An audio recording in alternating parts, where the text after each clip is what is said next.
A little girl was physically healthy. She was running around, playing with her sisters, eating by herself, talking, expressing herself like an 18-month-old child would, until one day she was convulsing, something that is fairly common, but the hospital where she was treated in Nigeria administered her wrong medication, which led to her falling into a coma, and because of how she was cared for in coma, she woke up brain damaged. So they had to move to the UK for better care. It's been 14 years of a life-changing experience for Abigail and her family. In today's episode of Invisible Nigerians, People with Disabilities, I have the privilege of speaking with Abigail's mom, Olufunke Abidemi Adeloye, founder of OAKonsult, a non-profit that equips parent caregivers for them to live purposeful and fulfilled life despite the challenges of raising children with disability. Although I want you to watch the whole video, but I know it's long, so I've divided it into chapters so that you can fast forward to whatever interests you.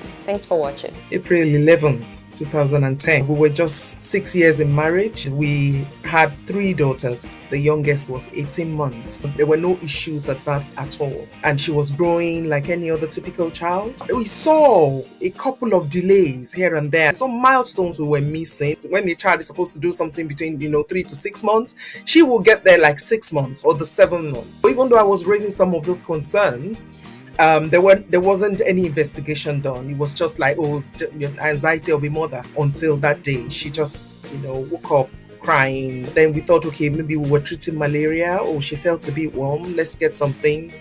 Long and short, she just went very rigid, turned her face to the left side. Suddenly, from nowhere, she just convulsed. She was just foaming. I didn't know what it was. We rushed her to the hospital, the same hospital where she was given birth to. And we were told, that was convulsion.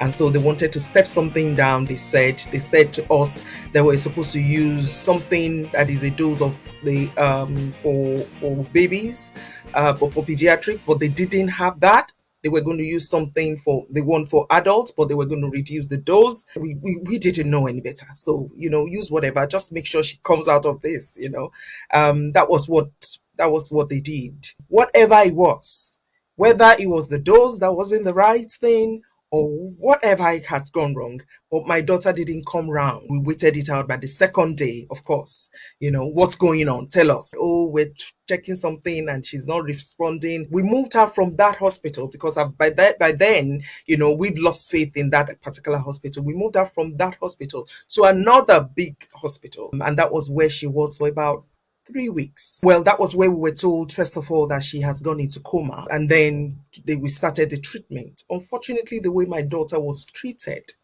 for about 1.5 weeks when she was in coma in that hospital, further complicated things and led to brain damage. We didn't know what we were dealing with. We still didn't get any diagnosis or anything other than just different, speculations and stuff, until we flew her to the UK for further treatments when she came round. We brought with us some of the films and all the x-rays and, CT scans, MRI, all those things. And they sat on that. And from the first day, they said, madam, sorry, we don't have good news. Because even when we were going, we thought, we're just going to get there, pop a pill, one of the best hospitals in the world for children, and all those things, pop a pill and come back home and life continues. And we said, no, we don't have good news. What we were told was, okay, this is damaged, that is damaged, that is damaged. Long and short, she's brain damaged. And you don't have the child that you used to know now. What you now need to learn is how to live with the child that you now have. Which was just like, what are you talking about? I think the first thing they said was, first of all, what they needed to do was to stop her from taking anything orally, that she was not going to be able to eat like she used to before, so that they were going to do an operation and put a peg, what they said then, gastrostomy peg in her tummy, and that was where she will be feeding through. What we have generally for my daughter, as on her diagnosis, is cerebral palsy. And cerebral palsy has what they call gross motor function classification system that goes from levels 1 to 5. So level 1, it's mild. Level 2, you could still do some things and you still have some abilities. My daughter is on level 5, as a result of whatever it was that was done in my beloved country, the medical mismanagement. And I can talk of global developmental delay, scoliosis, epilepsy, all those different things. But what it means in plain English is that my daughter has not been able to, she's non-verbal. She's not able to talk like you and I. She's not able to feed through her, through the mouth. She feeds through a peg. She's dependent on oxygen 24/7, oxygen support 24/7. She's living on partially functioning lungs because she's got what they call scoliosis. You and I, we're able to stand upright, our spinal cord is straight.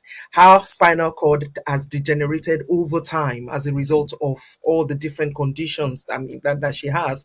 And so she's like a C. Her spinal cord has curved so much. So she's resting on her lungs, impacting our ability to breathe. Knowing what we know now, all she needed was, to come out of that convulsion, step it down, and then they will have treated whatever it was with common antibiotics.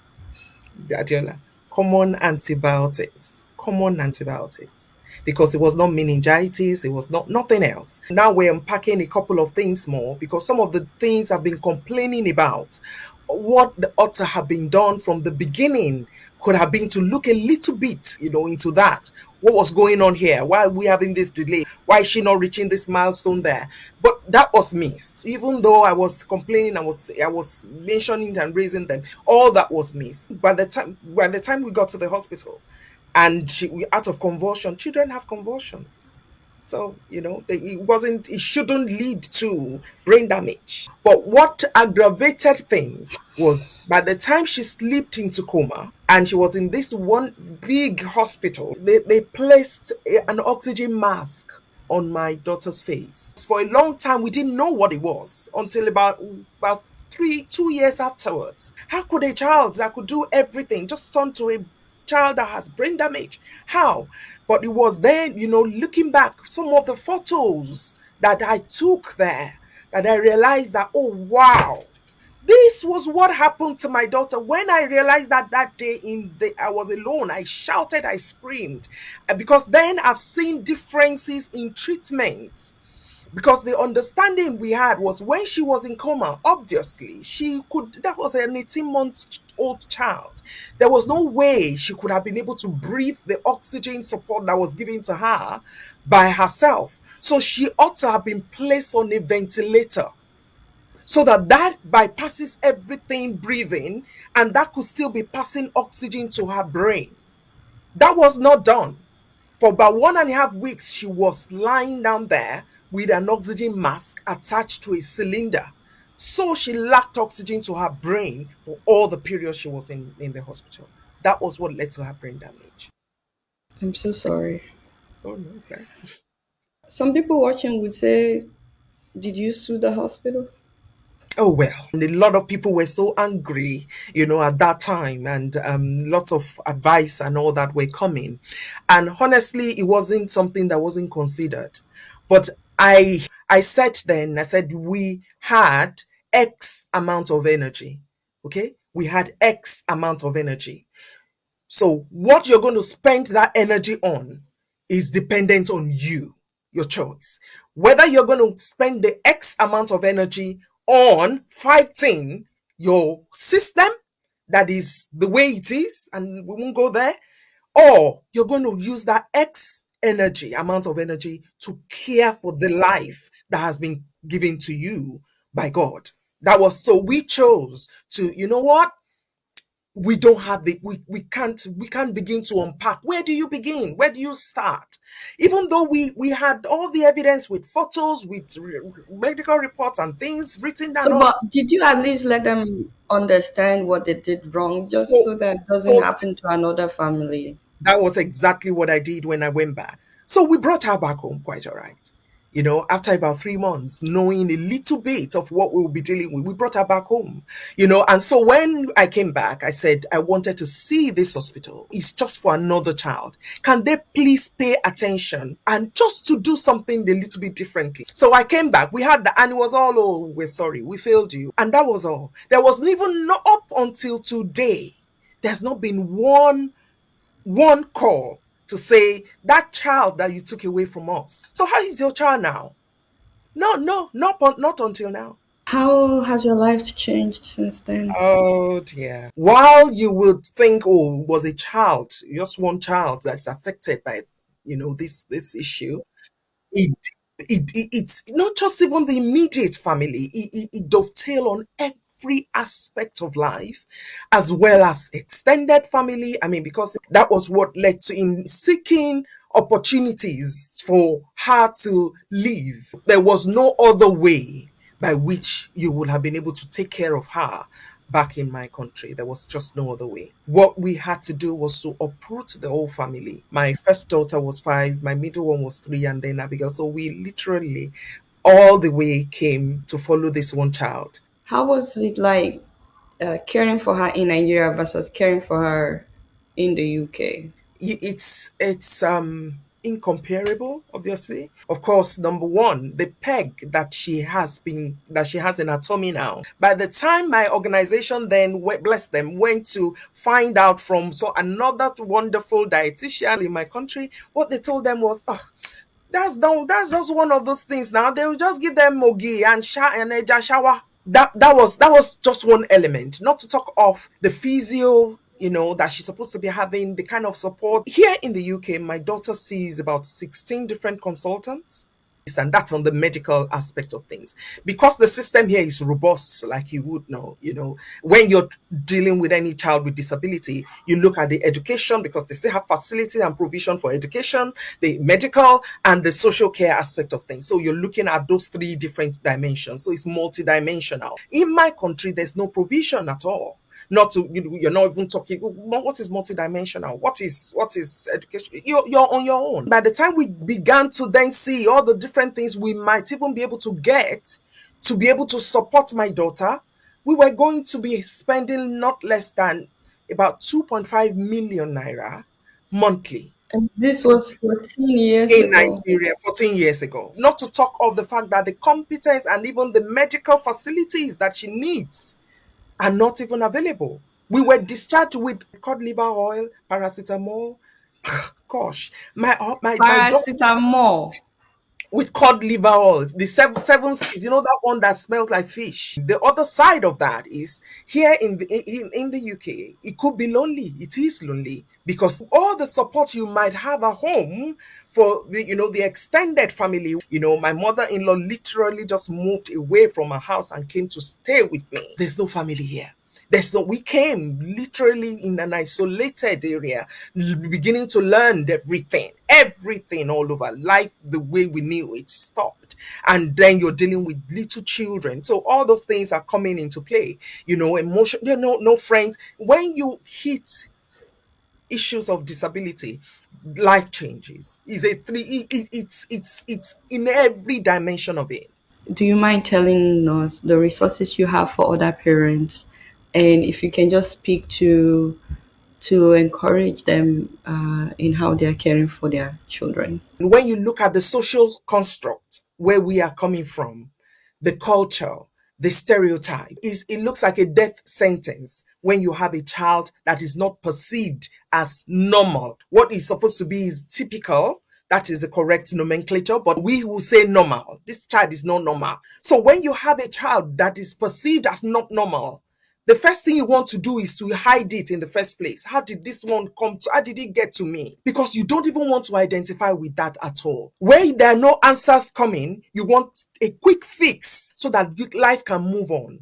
Unfortunately, it doesn't happen that way. I am a firm believer in Jesus, so I know miracle happens, but I know it doesn't happen in all things all the time in that way that we always believe and want it. So you need to live with this child. You need to care for this child. And indeed, your life might actually, lots of parent carers' lives comes to a halt and which was one thing I also experienced for a while, because this thing is in phases. But what I'm saying right now, I probably might not be able to say this way 14 years ago or 13 years ago or 12 years ago. It takes a journey. If you're listening to me and you're a parent carer, please know that we are a tribe. You are not alone. The statistic says that we have about 1 billion people all over the world who has a form of disability or the other. That is massive. That feeling of isolation, that feeling of nobody gets this. You're mourning for different things in different cycles. You're mourning for the child that you've lost or you thought you were going to have that you now don't have. You're now beginning to learn about how to care for this child, and where there is no support, it becomes so complicated. Relationship breakdown, sibling rivalry, all these things happen and fetters that you lose friends because nobody wants to associate with somebody who is not successful or is not able to take care of their child. Don't put your child behind the doors. Don't. They have a right to leave. Now, I know that is a big thing for us, but please understand that you're not alone. And the guilt, please let go of it. All these things are emotions. It's an emotional roller coaster. And it is tough. It's not your fault. Maybe something I did when I was pregnant, or something I didn't do, or somebody followed me from my father's house, or my mother-in-law did not greet me properly. Maybe that was what. No, please. When it comes to this child that has a disability, you as a mother, you as a father, please, it is not your fault. Because if you're not able to deal with some of these things, you will not even be able to look at this child and see a person. This child is a human being made in God's image. Is just different.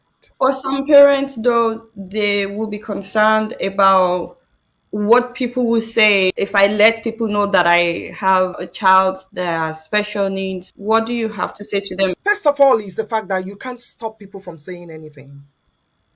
People will talk. Even if you have a typical child, people will still talk. So that you cannot stop what people will say. So you need to be at peace. That's why there is a need for you to be at peace with the situation and with your child. The way you see your child, the way you see the situation you're in. If you're seen as a chore, then you will crumble under the weight of it. But if you're seeing it as a mission, that, okay, so this is a child that is a human being, has a right to live, also has a vast potentials. What are the things about this child that I need to learn? How do I begin to take care of this child? Then we begin to change our orientation. So awareness is key. Could you say briefly what religious organizations, for example, can learn, especially based on your experience when you went to Nigeria? Whether you're a pastor, whether you're an imam, all our religious heads, you have a big platform to begin to raise awareness so that people that are sitting under your watch will begin to understand that the way you're treating every other person is the way you should treat somebody else who has a disability. So that we take away this pride, this deliverance is the only thing we would do for this child, where we're not seeing them as an object of deliverance or an object of expansion of our church and all that, and see the capacity of what I can do. Then we're looking at them as an object of pity, an object of benevolence, so that and all those things. We need to come out of all that and open our eyes. The disability community, we are seen as a hidden people, not just in the world. Now, if I drill it down again to Christianity, only 5% are reached effectively by the gospel. And we have some of them lined up by the door of the church. We have some of them lined up by the door of the mosque. But we just walk past them, we drop coins for them, and we go. Everybody that is living, that has a breath, in whatever shape or form they are made in God's image. Can we talk about inclusion? Inclusion, get closer and ask questions.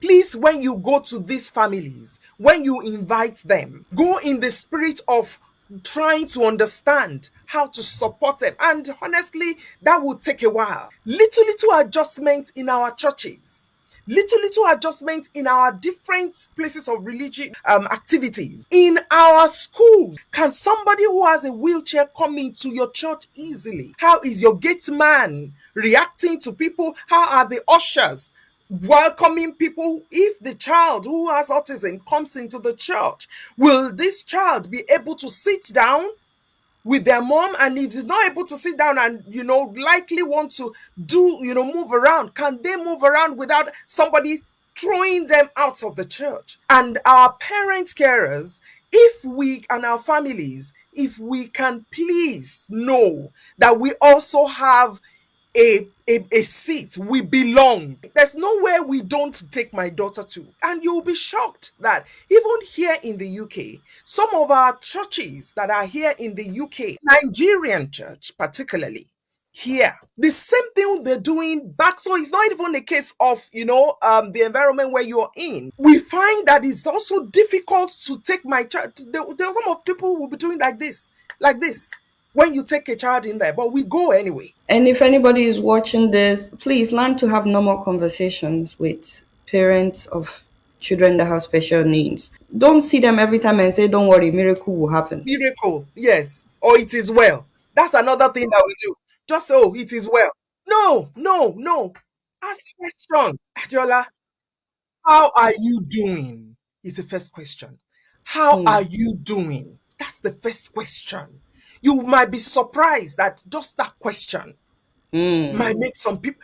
How are you doing? And you ask from a place of genuineness, not from a place of gossip. That simple question is loaded.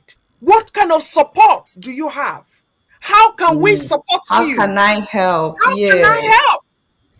If it is to get, okay, I can't stay with your child, but I can go to the shop and get you something.